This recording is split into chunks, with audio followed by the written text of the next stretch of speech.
Hello నమస్తే. నేను journalist YNR. ఆంధ్రప్రదేశ్లో వైఎస్ఆర్ కాంగ్రెస్ పార్టీ వైపు సినిమా తారల హడావుడి చాలా తక్కువగా ఉంది. యాంకర్ శ్యామల మినహా పెద్దగా వైఎస్ఆర్ కాంగ్రెస్ పార్టీ కోసం క్యాంపెయిన్ చేస్తున్న సినీ ఇండస్ట్రీకి సంబంధించిన వాళ్ళు ఎవరు లేరు. మరోవైపు పవన్ కళ్యాణ్ గారికి మద్దతుగా పిఠాపురంలో చాలా పెద్ద ఎత్తున సినిమా యాక్టర్లు రంగంలోకి దిగారు. అలాగే చిరంజీవి గారు నేరుగా ఒక వీడియో రిలీజ్ చేశారు. ఇటు పవన్ కళ్యాణ్ గారి విజయం కోసం, సేమ్ టైం అనకాపల్లిలో సీఎం రమేష్ గారి విజయం కోసం కూడా వీడియో రిలీజ్ చేశారు. వాళ్ళిద్దరిని గెలిపించాలి అంటూ కోరుతూ వస్తున్నారు చిరంజీవి గారు. దాంతోపాటు డజన్ల కొద్దీ యాక్టర్లు, సినిమా యాక్టర్లు, అలాగే టీవీ యాక్టర్లు కూడా పిఠాపురంలో పవన్ కళ్యాణ్ గారి విజయం కోసం పనిచేస్తూ ఉన్నారు. ఈరోజు రామ్ చరణ్ గారు కూడా పిఠాపురం వెళ్ళారు. బట్ ఎలక్షన్ క్యాంపెయిన్ కోసం కాదు కానీ ఆయన పిఠాపురంలో పవన్ గారు ఉంటున్న ఇంటికి వెళ్ళారు. న్యాచురల్గా అది కొంత పాజిటివ్ వైబో లేకపోతే ఎలక్షన్లో పవన్ కళ్యాణ్ గారికి అడ్వాంటేజ్ ఉండడానికి సంబంధించిన ఆస్కారం డెఫినెట్గా ఉంది. మరోవైపు పవన్ కళ్యాణ్ గారికి సంబంధించిన కుటుంబ సభ్యులు కూడా అక్కడ ఎలక్షన్ క్యాంపెయిన్ చేస్తున్నారు. బట్ వైఎస్ఆర్ కాంగ్రెస్ పార్టీకి మాత్రం పెద్దగా సినిమా బేస్ కనపడట్లేదు. సినిమా ఇండస్ట్రీకి సంబంధించిన వాళ్ళ మద్దతు కనపడట్లేదు. మరోవైపు పవన్ కళ్యాణ్ గారికి అల్లు అర్జున్ గారు కూడా ఒక ట్వీట్ ద్వారా మద్దతు తెలిపినట్టుగా చూసాం. ఆయన పవన్ కళ్యాణ్ గారికి ట్వీట్ ద్వారా మద్దతు తెలిపి వైఎస్ఆర్ కాంగ్రెస్ పార్టీకి సంబంధించిన అభ్యర్థి కోసం మాత్రం ఓపెన్గా వచ్చి క్యాంపెయిన్ చేస్తున్నారు అల్లు అర్జున్. ఇది ఆసక్తి కలిగిస్తోంది.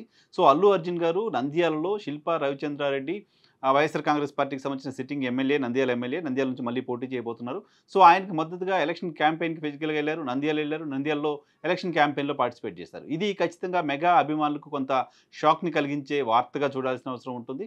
మెగా అభిమానులు కొంత ఆశ్చర్యపోయేలా అల్లు అర్జున్ గారు అక్కడ బిహేవ్ చేసినట్టుగా అర్థమైంది. తెలంగాణలో కూడా అల్లు అర్జున్ గారి మామ బీఆర్ఎస్ పార్టీలో ఉన్నప్పటికీ ఇక్కడ ఆయన ఎక్కడ ఎలక్షన్ క్యాంపెయిన్లో కనపడలేదు. ఎలక్షన్ క్యాంపెయిన్ చేస్తారంటూ ప్రచారం జరిగినప్పటికీ ఎలక్షన్ క్యాంపెయిన్లో కనపడలేదు. పవన్ కళ్యాణ్ గారి కోసం ఫిజికల్గా వెళ్ళి క్యాంపెయిన్ చేయని అల్లు అర్జున్ శిల్పా రవి గారి కోసం ఫిజికల్గా నంద్యాలకు వెళ్ళి అక్కడ ఎలక్షన్లో క్యాంపెయిన్ చేయడం, అక్కడ వైఎస్ఆర్ కాంగ్రెస్ పార్టీకి సంబంధించిన అభ్యర్థిని గెలిపించండి అంటూ కోరడం, శిల్పా రవి చేయి లేపి ఈయనకు ఓటేయండి అంటూ అక్కడ తన అభిమానులను ఆయన కోరడం, ఇవన్నీ కూడా చాలా ఆసక్తి కలిగిస్తున్నాయి.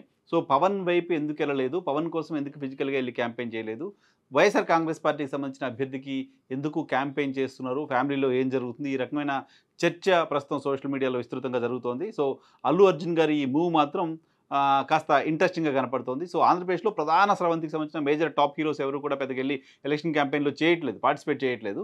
ఒక రామ్ చరణ్ గారు కూడా వెళ్ళినప్పటికీ ఎలక్షన్ క్యాంపెయిన్గా దాన్ని చూడలేము. మరోవైపు జగన్మోహన్ రెడ్డి గారికి సంబంధించిన సభల్లో ఇటు కృష్ణా జిల్లాలో కొంతమంది వైఎస్ఆర్ కాంగ్రెస్ పార్టీకి సంబంధించిన అభ్యర్థుల ర్యాలీల్లో జూనియర్ ఎన్టీఆర్కి సంబంధించిన ఫోటోలు కనపడుతున్నాయి. ఈరోజు చిలకలూరుపేటలో జగన్మోహన్ రెడ్డి గారికి సంబంధించిన సభలో మహేష్ బాబు గారికి సంబంధించిన కట్అవుట్లు, మహేష్ బాబు అభిమానులు అక్కడ పార్టిసిపేట్ చేయడం కనపడింది. జూనియర్ ఎన్టీఆర్ ఫోటోలతో వైఎస్ఆర్ కాంగ్రెస్ పార్టీకి సంబంధించిన నాయకులు గుడివాడలో, గన్నవరంలో ర్యాలీలు చేయడం, ఆ ఫోటోలతో ఎలక్షన్ క్యాంపెయిన్ చేయడం కూడా చూసాం. సో ఇక్కడ ప్రధాన హీరోలు క్యాంపెయిన్లో కనపడకపోయినప్పటికీ వాళ్ళ కటౌట్లు కనపడుతున్న వైఎస్ఆర్ కాంగ్రెస్ పార్టీ తరఫున. సో మిగతా చిన్న ఆర్టిస్టులు, పవన్ కళ్యాణ్ గారి కుటుంబ సభ్యులంతా పిఠాపురంలో క్యాంపెయిన్ చేస్తుంటే వైఎస్ఆర్ కాంగ్రెస్ పార్టీ తరఫున ఒక స్టార్ క్యాంపెయినర్గా అల్లు అర్జున్ ఇప్పుడు లాస్ట్ మూమెంట్లో ఎమర్జ్ అయ్యారు. అల్లు అర్జున్ ఇటీవల కర్ణాటక లాంటి రాష్ట్రాల్లో కాంగ్రెస్ పార్టీకి సంబంధించిన అభ్యర్థుల కోసం కూడా క్యాంపెయిన్ చేశారు. ఇక్కడ వైఎస్ఆర్ కాంగ్రెస్ పార్టీకి సంబంధించిన అభ్యర్థుల తరఫున ఆయన క్యాంపెయిన్ చేయడం అనేది ఏపీ పాలిటిక్స్లో ఎన్నికల ప్రచారం ముగుస్తున్న దశలో ఒక ఇంట్రెస్టింగ్ ఎలిమెంట్గా కనపడుతోంది.